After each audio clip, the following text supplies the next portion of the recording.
Aw, shucks. You made it back, my little cactus cuddling cuties, to Howdy Do, the place where we wrestle up some of the greatest Western films, like Bandidas, and settle the score by robbing a bank, stealing the spotlight, and charging it all on our own card. No cosigner needed. You're stealing my spotlight so hardcore right now. This week, we jumped into Bandidas with Penelope Cruz and Selma Hayek. This film was made in 2006. It was on a $35 million budget, and you're never going to guess how much it made. $18 million. It didn't even gross its entire budget back, which is absurd because this film is filled with beautiful, courageous, loving, empathetic, smart women, and horsemanship, bank robbing, doctors. It's based in the 1800s, Mexican spirit.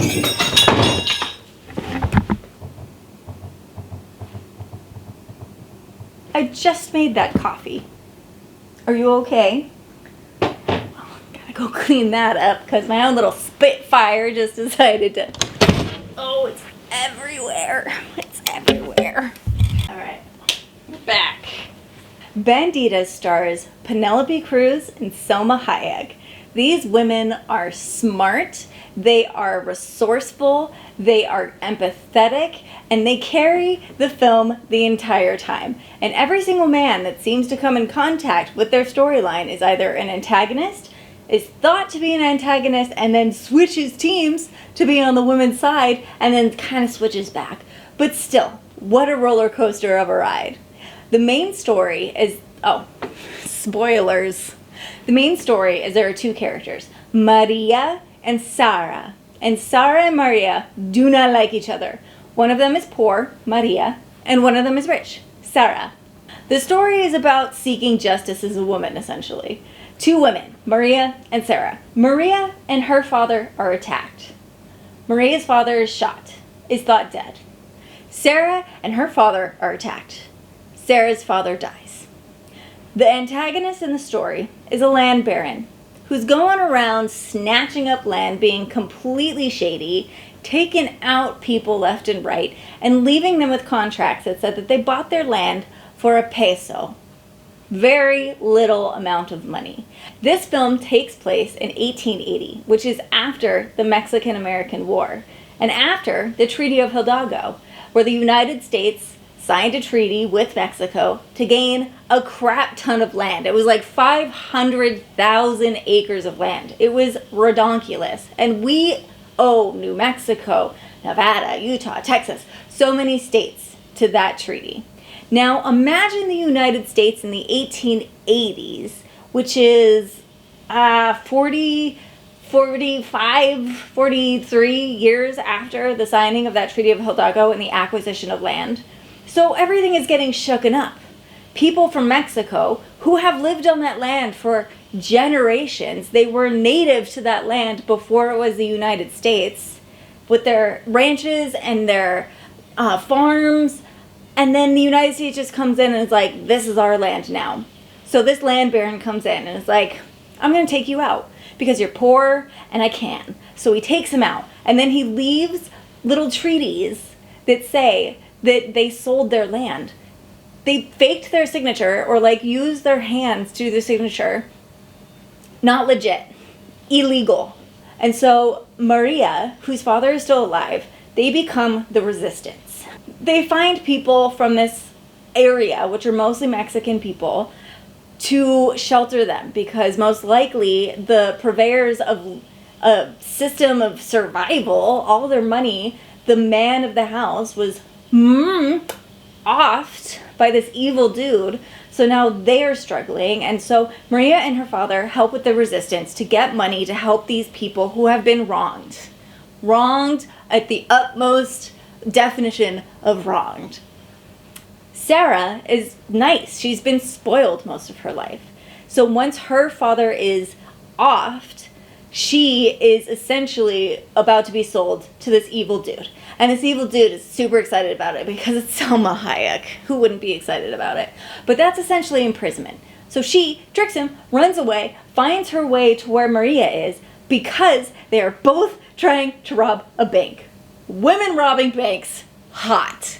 So these two become unfamiliar, well, they hate each other at first, but they're unfamiliar kind of comrades. They start to bond, and I think one of the most unique things about the character, Selma Hayek, is that at first she wants to be selfish, as most rich children might feel when they get money and they need to survive in some way, they become selfish. But she's met Maria, who helps her see that she could make a positive impact with the money that she's taken by giving it back to the people who essentially it was taken from. So they get together and they find this other man who's a doctor who at first doesn't really want to help them out, but then they convince him through logic and the pursuit of justice. And they all get together on this merry little exploration. They learn how to rob banks. They learn how to use weapons. And they eventually get to a successful ending, which I don't like spoiling all sorts of things, but fantastic. What a ride. There's some parts of it where the horsemanship blew my mind. The horse stunts that were enacted, I don't know how they did it. I really don't. It's almost like watching a Jackie Chan film, but with the horse. And I could not... I don't think, like, was it green screen? It's just, it would blow your mind. Go watch it. Selma Hayek wears a lot of corsets. I think it's a metaphor for her strict life of being rich, and she has to fit into this mold. So her corsets are usually embroidered, like traditional Mexican embroidery, with the flouncy shirt and the gorgeous long floor-length skirt.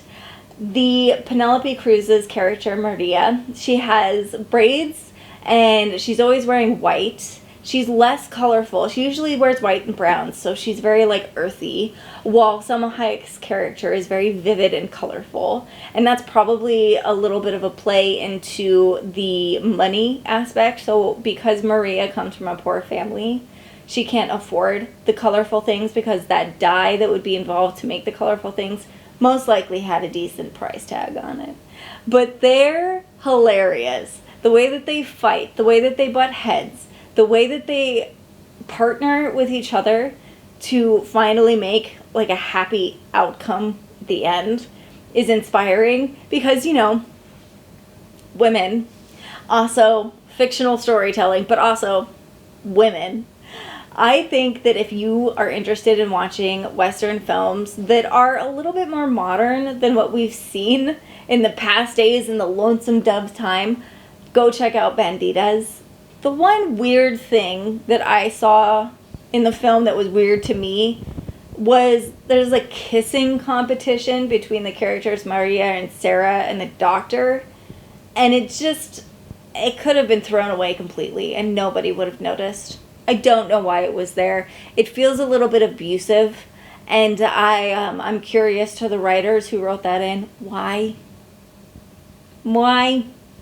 I understand that maybe it's bonding for women, but no. Just throw that one out. All right. Throw that one out. Wrestle it, tie it up, castrate it. We don't want that idea anymore. Get it out of here. All right, darlings. Now saddle me up with your Western recommendations, and I'll ride on to that next. But until then, do your own riding.